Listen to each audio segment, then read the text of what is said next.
Hi friends, last class we என்ன பார்த்தோம் அப்படினா Faraday's experiments. Based on his experiments he proposed two laws. இந்த ரெண்டு laws பத்தி தான் இப்போ ஃபர்ஸ்ட் பார்க்க போறோம். Faraday's laws. Faradayயோட first law என்ன சொல்லுது அப்படினா Faraday's first law states what? Whenever there is a magnetic flux linked with the closed circuit, an EMF is induced. That EMF lasts so long as the change in the magnetic flux continues. அப்படினா என்ன sir? எப்போல்லாம் magnetic ஃப்ளக்ஸில் change இருக்கோ அப்போல்லாம் EMF ஆனது induce ஆகும். அந்த EMF எவ்வளோ நேரம் நிலச்சி நிற்கும் அப்படின்னா அந்த மேக்னெட்டிக் ஃப்ளக்ஸில் சேஞ்ச் எவ்வளோ நேரம் இருக்கோ அந்தளவுக்கு இஎம்எஃப் இன்டியூஸ் ஆகிக்கிட்டே இருக்கும். ஸோ நேற்று நம்ம பார்த்து தான் ஒரு காயில், அந்த காயிலோட தொடர்பு கொண்ட மேக்னெட்டிக் ஃப்ளக்ஸை சேஞ்ச் பண்ணுறோம். ஃப்ளக்ஸ் சேஞ்ச் ஆகிறதுனால அந்த காயிலில் இஎம்எஃப் இன்டியூஸ் ஆகும். அந்த இஎம்எஃப் எவ்வளோ நேரம் தாக்கு பிடிக்கும்? That EMF lasts so long as the change in the magnetic flux continues. EMF எவ்வளோ நேரம் இருக்கும் அப்படின்னா மேக்னெட்டிக் ஃப்ளக்ஸ் சேஞ்ச் ஆகிற வரைக்கும் இருக்கும். மேக்னெட்டிக் ஃப்ளக்ஸ் சேஞ்ச் ஆகாமல் கான்ஸ்டண்ட்டாக ஆகிடுச்சு அப்படின்னா EMF இன்டியூஸ் ஆகிறது நின்றும். This is Faraday's first law. Very simple. What is electromagnetic இண்டக்ஷனால் இதுதான். whenever there is a change in the flux associated with the coil, there is an induced EMF in the coil. Due to that induced EMF, a induced current will be produced. That phenomenon is called as electromagnetic induction. அதே தான் இங்கேயும் electromagnetic இண்டக்ஷன்னா என்ன அப்படின்றத அவரோட first லாவில் சொல்கிறார். சரியா? So இது நல்லா ஞாபகம் வச்சுங்க. எப்போ இஎம்எஃப் க்ரியேட் ஆகும், எப்போ இன்டியூஸ்ட் கரண்ட் க்ரியேட் ஆகும்? மேக்னெட்டிக் ஃப்ளக்ஸ் சேஞ்ச் ஆகிற வரைக்கும். மேக்னெட்டிக் ஃப்ளக்ஸ் சேஞ்ச் ஆகிற வரைக்கும் இது க்ரியேட் ஆகும். சேஞ்ச் ஆகலை அப்படின்னா, கான்ஸ்டண்ட்டாக இருக்குது அப்படின்னா EMF or induced current create ஆகாது அப்படின்றது தான் ஃபஸ்ட் லா. செகண்ட் லா என்ன சொல்லுது? The rate of change of magnetic flux is directly proportional to the magnitude of the induced EMF. Magnitude of the induced EMF, the magnitude of the induced EMF is directly proportional to the rate of change of magnetic flux linked with the coil. Rate of change now with respect to time, pi b. So மறுபடியும் ஒரு முறை சொல்கிறேன் பார்த்துங்க. The magnitude of the induced EMF is directly proportional to the rate of change of magnetic flux linked with the coil. That means இதுக்கு என்ன meaning அப்படின்னா, இந்த காயிலோடு தொடர்பு கொண்ட மேக்னெட்டிக் ஃப்ளக்ஸை நீங்கள் எந்த அளவுக்கு சேஞ்ச் பண்ணுறீங்களோ வித் ரெஸ்பெக்ட் டு டைம், அப்படின்னு அர்த்தம் எந்த அளவுக்கு வேகமாக சேஞ்ச் பண்ணுறீங்களோ, டைம்ன்ற வார்த்தைனால சொல்கிறேன். குறைந்த நேரத்தில் அதிகளவு மேக்னெட்டிக் ஃப்ளக்ஸை சேஞ்ச் பண்ணால் ப்ரொடியூஸ் ஆகிற இஎம்எஃப் அதிகமாக இருக்கும். அதனால தான் நம்ம லாஸ்ட்டில் நேற்று வீடியோவில், தட் மீன்ஸ் லாஸ்ட் வீடியோவில் நம்ம என்ன பார்த்தோம் அப்படின்னா, when the bar magnet is moved faster it produces higher induced current, induced EMF. because ஏன் அப்படின்னா பார் மேக்னெட்டை ரொம்ப ஃபாஸ்ட்டாக மூவ் பண்ணோம் அப்படின்னா the rate of change of magnetic flux is larger. So magnetic flux குறைந்த நேரத்தில் அதிகளவு சேஞ்ச் ஆகும். Because we are moving the bar magnet fastly. So அப்போ குறைஞ்ச நேரத்தில் அதிகளவு ஃப்ளக்ஸ் சேஞ்ச் ஆச்சு அப்படின்னா அப்போ ப்ரொடியூஸ் ஆகக்கூடிய இன்டியூஸ்ட் இஎம்எஃப்பும் அதிகமாக இருக்கும். So E is directly proportional to d∅dt. சரியா? ஸோ அப்போ E இஸ் ஈக்குவல் டு, இங்கே எழுதுகிறேன், E இஸ் ஈக்குவல் டு என்ன எழுதலாம் அப்படின்னா, if the coil contains n number of turns. இப்போ ஒரு காயில் இருக்குது அப்படின்னா காயில் ஒரு சிங்கிள் டர்ன் இருக்காது, n number of turns இருக்குது. each of area A, same area. then we can write E is equal to minus n into d∅b/dt. என்னன்றது எதுக்கு sir போடுறோம்? ஏன்னா என்னன்றது number of turns, total number of turns இந்த coil. சரியா? The area of each turn is A are same அப்படின்னு எடுத்துக்கலாம். சரி, so the number of turns is n. Okay, why we are putting negative sign? E is equal to n into d∅b/dt எழுதிட்டு போகலாமே. Minus எதுக்கு sir போடுறோம் அப்படின்னா, this negative sign is in accordance with Lenz's law. இது Lenz's லாவின் அடிப்படையில் எழுதுகிறோம். Lens Lana என்னன்றது நான் உங்களுக்கு சொல்லித்தர போகிறேன் இன்னைக்கு இந்த வீடியோவில் நம்ம பார்க்க போகிறோம். So you please wait. சரியா? ஸோ இதில் n அப்படின்றது number of turns, pi b அப்படின்றது magnetic flux linked with each turn. சரியா? ஸோ அப்போ இதுக்கு அடுத்த ஸ்டெப் என்ன பண்ணலாம்? E is equal to minus d/dt of n∅b. அது என்ன சார்? n∅b, where n∅b is the total flux linkage, pi b is the magnetic flux of each turn, magnetic flux linked with each turn. n is the total number of turns. when these are multiplied, இது ரெண்டையும் multiply பண்ணணும்னா we get the total flux linkage. Total flux linkage இந்த வார்த்தை நீங்கள் ஏற்கனவே படிச்சிருப்பீங்க. Total flux linkage அப்படின்னு சொல்லுவோம். சரியா? So total magnetic flux linkage of the coil is n pi b. இதை டைமை பொறுத்து நீங்கள் எந்த அளவுக்கு சேஞ்ச் பண்ணுறீங்களோ அந்த அளவுக்கு EMF இன்டியூஸ் ஆகும். The magnitude of induced EMF will be higher if the rate of change of total magnetic flux linkage in the coil is higher. சரியா? The negative sign is in the consequence of Lenz's law. What is Lenz's law? நம்ம discuss பண்ண போகிறோம். So இப்போ என்னென்ன பார்த்துருக்கோம்? Faraday's laws. First law இதை பற்றி சொல்லுது பார்த்துட்டோம். Second law, இந்த relationship the E is directly proportional to d pi by dt. So இப்போ இந்த இடத்துல E is equal to n into d pi by dt. இந்த இடத்துல மைனஸ் போகிறோம். Lenz lawனால n அப்படின்ற number of turns n into pi b போட்டோம்னா that is total flux linkage. இது வரைக்கும் பார்த்துருக்கோம். Then next Lenz's lawக்கு வரோம் சார். Lenz's lawனா என்ன சார்? எதுக்காக இந்த மைனஸ் இங்கே போகிறோம்? லென்ஸ் அப்படின்றது ஒரு சயின்டிஸ்டோட நேம். ஒரு என்ன இந்த இடத்துல கொடுத்துருக்காரு அப்படின்னா என்ன லென்ஸில் சொல்கிறாருன்னா he gave the direction of the induced current. இப்போ இந்த இடத்துல இன்டியூஸ்ட் கரண்ட்னு படிக்கிறோம். இன்டியூஸ்ட் EMF கிரியேட் ஆகுது. இன்டியூஸ்ட் EMFனால இன்டியூஸ்ட் கரண்ட் கிரியேட் ஆகுது. அந்த இன்டியூஸ்ட் கரண்ட்டோட டைரக்ஷன் நம்ம எதை வச்சு தெரிஞ்சுக்கலாம் அப்படின்னா with the help of lenses லா. அப்படி என்ன சார் ஒரு லென்ஸஸ் லா சொல்லியிருக்காரு? என்ன இன்டியூஸ்ட் கரண்ட்டோட டைரக்ஷன் எப்படி அமையும்ன்றதை சொல்லியிருக்காரு. எப்படி அமையும்? According to Lenz's law, Lenz's law states that the induced current always flows in such a direction that it opposes the change or cause that produces it. அப்படின்னா என்ன sir அர்த்தம்? Induced current ஆனது ஒரு குறிப்பிட்ட திசையில் மட்டும்தான் செல்லும். எந்த திசையில் செல்லும் அப்படின்னா தன்னை உருவாக்க காரணமாக இருந்தது யாரோ அவரை எதிர்க்கும் வகையில் அமையும். சரியா? தான் உருவாகத்துக்கு காரணம் யார்? அவனை இதை அப்போஸ் பண்ணும். The induced current always flows in a certain direction that it opposes the change or cause that produces it. தன்னை உருவாக்க யார் காரணமோ அவனை இந்த இன்டியூஸ்டு கரண்ட்டானது அப்போஸ் பண்ணும் அப்படின்றார் லென்ஸ். ஓகே, இப்போ இந்த இடத்துல நீங்கள் இந்த எலக்ட்ரோ மேக்னெட்டிக் இண்டக்ஷனில் இன்டியூஸ்டு கரண்ட் உருவாகணும்னா என்ன கண்டிஷன்? இன்டியூஸ்டு கரண்ட் உருவாகணும்னா ஒரே ஒரு கண்டிஷன் தான், change in the magnetic flux. Magnetic ஃப்ளக்ஸை சேஞ்ச் பண்ணால் EMF இன்டியூஸ் ஆகும், கரண்ட் இன்டியூஸ் ஆகும். ஸோ அப்போ மேக்னெட்டிக் ஃப்ளக்ஸ் சேஞ்ச் அப்படின்றது தான் காஸ், கரண்ட் இன்டியூஸ்ட் அப்படின்றது தான் எஃபெக்ட். ஸோ காஸ் என்னது? Change in the magnetic flux. அப்போ சேஞ்ச் இன் த மேக்னெட்டிக் ஃப்ளக்ஸை தான் எஃபெக்ட் அப்போஸ் பண்ணும். எஃபெக்ட் யார்? Induced current. Induced current opposes the change in the magnetic flux. அவ்வளோதான் விஷயம், வேறு ஒன்றும் இல்லை. மேக்னெட்டிக் ஃப்ளக்ஸ் சேஞ்ச் ஆகிறதுனால தான் கரண்ட் இன்டியூஸ் ஆகுது. அப்படி உருவாகக்கூடிய அந்த இன்டியூஸ்டு கரண்ட்டானது அந்த மேக்னெட்டிக் ஃப்ளக்ஸ்னுடைய சேஞ்ச் அப்போஸ் பண்ணக்கூடிய டைரக்ஷனில் தான் இருக்கும் அப்படின்றது தான் லென்ஸஸ் லா. மேக்னெட்டிக் ஃப்ளக்ஸ் அப்போஸ் பண்ணணும்னு நினச்சிக்காதீங்க, மேக்னெட்டிக் ஃப்ளக்ஸோட சேஞ்ச் அப்போஸ் பண்ணணும். அந்த வார்த்தை தான் ரொம்ப முக்கியம். சரியா? மேக்னெட்டிக் ஃப்ளக்ஸோட சேஞ்சை இன்டியூஸ்டு கரண்ட் அப்போஸ் பண்ணும். ஏன்னா இன்டியூஸ்டு கரண்ட் உருவாகிறதுக்கு காரணமே அவன் தான். இதுதான் லென்ஸஸ் லா. சரி, இது இன்னும் கொஞ்சம் தெளிவாக புரிஞ்சுக்கலாம். There are 2 illustrations. இப்போ நம்ம இந்த வீடியோவில் பார்க்க போகிறது ஒன்லி 1 illustration. நெக்ஸ்ட் வீடியோவில் இன்னொரு illustration கொடுக்குறேன். சரியா? ஸோ ஃபர்ஸ்ட் எக்ஸாம்பிள் என்ன அப்படின்னா லென்ஸஸ் லாக்கு பாருங்கள். Let us consider a coil ABCD. சரியா? which is placed in a uniform magnetic field which is acting perpendicular to the plane of the paper and inwards. So magnetic field இப்படி act ஆகிட்டு perpendicular to the plane of the paper and inwards. plane of the paperக்கு பர்பண்டிகுலராக இருக்குது, உள்நோக்கி செயல்படுது. இந்த மாதிரி crosses போட்டாங்க அப்படின்னா the meaning is crosses represents the magnetic field is perpendicular to the plane of the paper and inwards. inwardsனா இப்படி செயல்பட்டு கொண்டிருக்கிறது. சரியா? now the coil is placed perpendicular to the magnetic field. கரெக்டாக magnetic field perpendicular coil இருக்குது. என்ன coil? ABC. magnetic field is acting here. okay, so no current will be induced.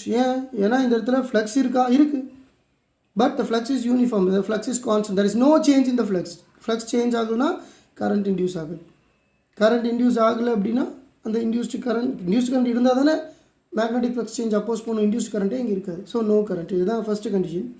Second நான் உங்களுக்கு சொல்லித்தரேன் பாருங்கள். என்ன அப்படின்னா now the arm AB of the rectangular coil, இந்த ரெக்டாங்குலர் காயிலுடைய இந்த ஆர்ம் ஏபியை மட்டும் நம்ம என்ன செய்கிறோம் அப்படின்னா just we are moving towards right.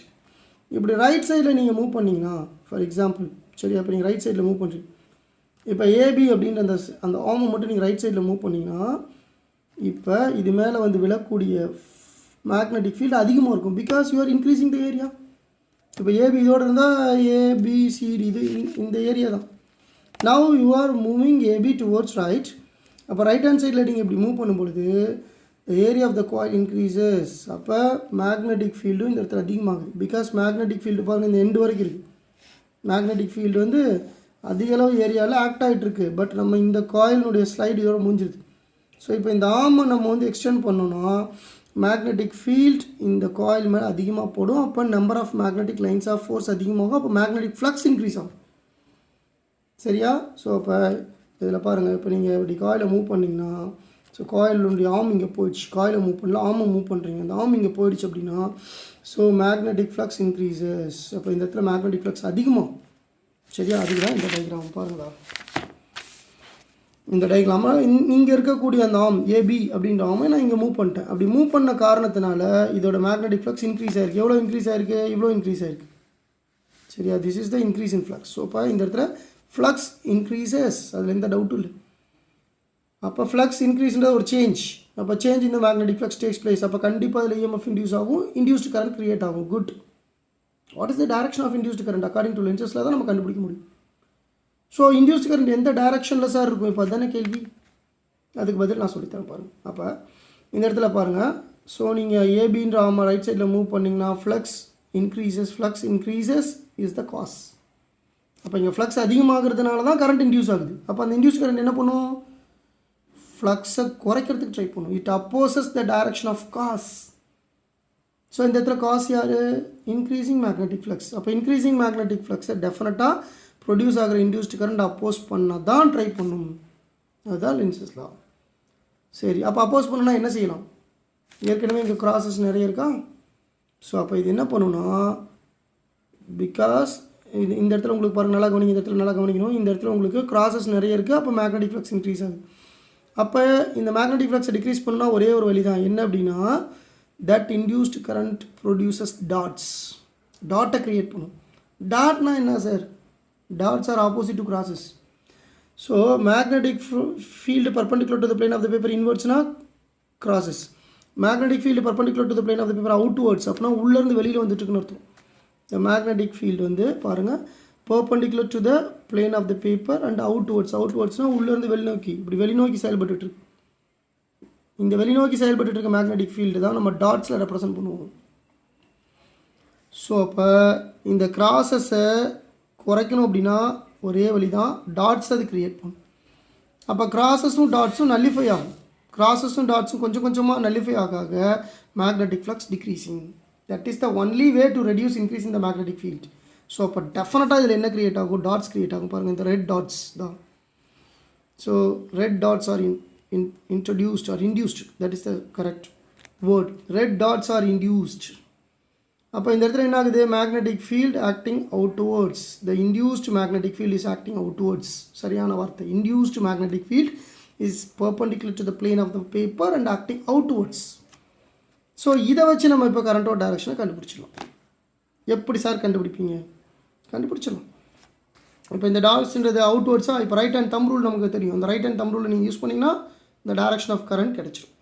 Right hand thumb rule படி இந்த windings represents magnetic field, direction of magnetic field. இப்போ மேக்னெட்டிக் ஃபீல்ட் உள்ளேருந்து வெளியில் வருதா? டாட்ஸ் எங்கே இருக்குது? இந்த டாட்ஸ் தான் பார்க்கணும். இன்டியூஸ்டு மேக்னெட்டிக் ஃபீல்டோட டைரக்ஷன் தான் பார்க்கணும். அப்ளைடு மேக்னெட்டிக் ஃபீல்டோட டைரக்ஷன் பார்க்கக்கூடாது. இன்டியூஸ்டு மேக்னெட்டிக் ஃபீல்ட் யார்? டாட்ஸ். இப்போ டாட்ஸ் என்ன ஆகுது? உள்ளேருந்து வெளியில் வந்துட்டுருக்கு. ஸோ வைண்டிங்ஸ் இப்படி. சரி, அப்போ கரண்ட்டோட டைரக்ஷன் எப்படி இருக்கும்? Towards right. பாருங்கள், இந்த இடத்துல நான் சொல்கிறேன் டுவர்ட்ஸ் ரைட். அதே இங்கே வச்சு பார்த்தீங்க அப்படின்னா இப்படி வரும். இப்படி right hand thumb rule use பண்ணி ஒவ்வொரு இடத்துலையும் வச்சு பாருங்கள். பார்த்தீங்க அப்படின்னா அப்போ இங்கே டுவர்ட்ஸ் லெஃப்ட். இங்கே எப்படி வரும்னா இப்படி வரும். ஸோ நீங்கள் ரைட் ஹேண்ட் தம் ரூல் வச்சு இந்த ஆம் மூணுலேயுமே பார்க்கலாம். இந்த ஒரு ஆம் புரிஞ்சுக்கிட்டாலே போதும். Here the magnetic field coming out and perpendicular to the plane of the paper. So அப்போ இந்த இடத்துல உங்களுக்கு கரண்டோட டைரக்ஷன் டுவர்ட்ஸ் ரைட் இருக்கும்.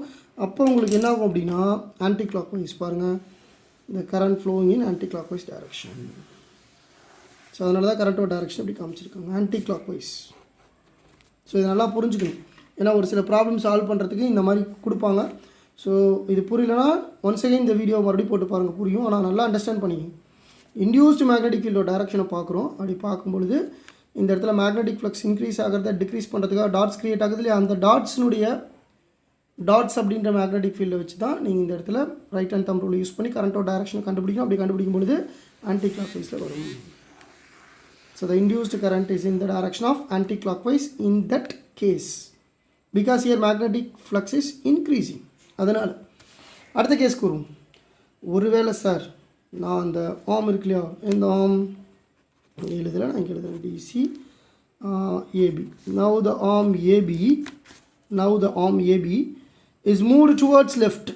இதை லெஃப்ட் ஹேண்ட் சைடில் நான் மூவ் பண்ணுறேன் சார், தாராளமாக மூவ் பண்ணலாம். அப்படி லெஃப்ட் ஹேண்ட் சைடு மூவ் பண்ணும் பொழுது ஏரியா டிக்ரீசஸ். எந்த ஏரியா டிக்ரீசஸ்? மேக்னெட்டிக் ஃபீல்டோட லிங்க் ஆகிட்டு இருக்க ஏரியா டிக்ரீஸ் ஆகுது. முதல்ல இது வரைக்கும் மேக்னெட்டிக் ஃபீல்ட் லிங்க் ஆகிடுச்சு பாருங்கள், இது வரைக்கும் மேக்னெட்டிக் ஃபீல்ட் லிங்க் ஆகிட்டு இருந்தது. ஸோ மேக்னெட்டிக் ஃப்ளக்ஸ் அதிகமாக இருந்தது. இப்போ நீங்கள் இதை லெஃப்ட் ஹேண்ட் சைடு மூவ் பண்ணும்பொழுது இந்த ஏரியா கட் ஆகிடுது. மேக்னெட்டிக் ஃபீல்டு இங்கே ஆக்ட் ஆகிட்டு இருக்கு, but we are moving the arm towards left. So இப்போ இந்த ஏரியாக்குள்ளே இருக்கிறத மட்டும்தான் நம்ம கால்குலேஷனுக்கு எடுத்துக்கணும். Now the flux is decreasing because magnetic lines of force are decreasing because we are moving the arm to the left because the area is decreasing. அவ்வளோதான். Area குறையதுனால magnetic lines of force குறையுது, அதன் காரணமாக flux decreases. அப்போ flux decrease ஆகுது அப்படின்னா induced current என்ன செய்யும்? Which opposes the decrease in magnetic flux. So oppose பண்ணுறதுக்கு என்ன செய்யும்? Increase the magnetic flux. Magnetic ஃப்ளக்ஸை அதிகப்படுத்துறதுக்கு it tries to increase the magnetic flux. Magnetic flux அதிகப்படுத்த அதை முயற்சி பண்ணும். அப்போ அது இப்போ என்ன க்ரியேட் பண்ணும்? இப்போ என்ன இன்டியூஸ் பண்ணுன்னா கிராஸஸ் இன்டியூஸ் பண்ணும். லாஸ்ட்டு கேஸில் டாட்ஸ் இன்டியூஸ் ஆச்சா, இப்போ கிராஸஸ். ஏன்னா இங்கே மேக்னெட்டிக் ஃப்ளக்ஸ் இன்க்ரீஸ் ஆச்சு, அது டிக்ரீஸ் பண்ணுறதுக்காக. இங்கே மேக்னெட்டிக் ஃப்ளக்ஸ் டிக்ரீஸ் ஆகுது, அதை இன்க்ரீஸ் பண்ணுறதுக்காக கிராஸஸ் இன்டியூஸ் பண்ணும். கிராஸஸ் அப்படின்னா என்ன? ஏற்கனவே கிராஸஸ் இருக்குது, இப்போயும் கிராஸஸ் இன்டியூஸ் பண்ணால் குறைஞ்சிட்டு இருக்க மேக்னெட்டிக் ஃப்ளக்ஸ் அதிகமாகும். அவ்வளோதான். அப்போ மேக்னெட்டிக் ஃப்ளக்ஸ் அதிகமாகுதா? ஸோ கிராஸஸ் அப்படின்றது perpendicular to the plane of the paper and inwards. So அப்போ இதை வச்சு நம்ம கரண்ட்டோட டைரக்ஷனை கால்குலேட் பண்ணலாம். எப்படி கால்குலேட் பண்ணலாம்? கிராஸஸ்னால் இன்வெர்ட்ஸ்னால் கை இப்படி தான் வரும். ஸோ இப்போ இன்வெர்ட்ஸ் உள்நோக்கி செயல்படுது. எது? Magnetic field is acting inverts. அப்போ ரைட் ஹேண்ட் தம் ரூல் வச்சு பார்க்கும்போது எப்படி வருது? இப்படி வருது பாருங்கள், அப்படியே மாறி வரும். Inverts and right hand thumb rule வச்சு பார்க்கும்போது இப்படி வரும். So now the current direction is இப்படி இருக்கும். இங்கே வச்சு பார்த்தீங்கன்னா இப்படி இருக்கும், இங்கே வச்சு பார்த்தீங்கன்னா இப்படி இருக்கும். அப்போ கரண்ட்டோட டைரக்ஷன் எப்படி இருக்குது? Clockwise. Now the induced current flowing in the clockwise direction because here magnetic flux decreases. அப்போ மேக்னெட்டிக் ஃப்ளக்ஸ் குறையிற இந்த கேஸில் கரண்ட்டோட டைரக்ஷன் clockwise, இதில் ஆன்டி clockwise. எதனால் அப்படின்றத நான் உங்களுக்கு தெளிவாக சொல்லி கொடுத்துருக்கேன். ஸோ இதை மைண்டில் வச்சுக்கோங்க. This is one illustration of Lenz's law. இதே மாதிரி இன்னொன்று இருக்குது, law of conservation of energy வச்சு நம்ம அடுத்த எக்ஸாம்பிள் நெக்ஸ்ட் வீடியோவில் பார்ப்போம். லென்சஸ் லாவை ஏன் இவ்வளோ தெளிவாக எக்ஸ்பிளைன் பண்ணுறோன்னா, லென்சஸில் தெரியாமல் நீங்கள் எலக்ட்ரோ மேக்னெட்டிக் இண்டக்ஷனை கற்றுக்கவே முடியாது, ஃபேரடேஸ் லாவையும் நம்மளால் புரிஞ்சிக்க முடியாது. இந்த கான்செப்ட் உங்களுக்கு புரிஞ்சிருந்துச்சுன்னா இதை பேஸ் பண்ணி சம்ஸ் கொடுத்தா நீங்கள் ஈஸியாக உங்களால் அட்டன் பண்ண முடியும். இதை பேஸ் பண்ணி சம்ஸ் வரும், ப்ராப்ளம்ஸ் வரும். ஸோ இதை நல்லா புரிஞ்சுங்க. புரியலனா ஒரு 2 முறை பார்த்தீங்கன்னா புரிஞ்சிடும். It's most important topic. So இன்றைக்கி என்னென்ன பார்த்துருக்கோம் பாருங்கள். ஃபேரடேஸ் லாஸ், ஃபர்ஸ்ட் லா என்ன சொல்லுது, செகண்ட் லா என்ன சொல்லுது, அதுக்கான எக்ஸ்பிரஷன், செகண்ட் லாக்கான எக்ஸ்பிரஷன் எழுதும்போது தான் லென்ஸ் லா இன்ட்ரடியூஸ் ஆகுது. லென்ஸ் லாவோட ஸ்டேட்மெண்ட் என்னன்னு சொல்லி கொடுத்தேன், அதுக்கான எக்ஸாம்பிள் ஒரே ஒரு எக்ஸாம்பிள் நம்ம தெளிவாக பார்த்துருக்கோம். ஸோ இந்த இதை வச்சு நம்ம இந்த 3 கேஸஸும் வச்சு நீங்கள் புரிஞ்சுட்ருப்பீங்கன்னு நினைக்கிறேன். டெஃபினட்டாக உங்களுக்கு அண்டர்ஸ்டாண்ட் ஆகும். ஸோ இந்த வீடியோ நல்லா யூஸ் பண்ணிக்கோங்க, நிறைய பேர்த்துக்கு ஷேர் பண்ணுங்கள். நெக்ஸ்ட் வீடியோவில் நம்ம லென்ஸ் லானுடைய நெக்ஸ்ட் இல்லுஸ்ட்ரேஷன் பார்க்கலாம். தேங்க்யூ ஃப்ரெண்ட்ஸ், பாய்.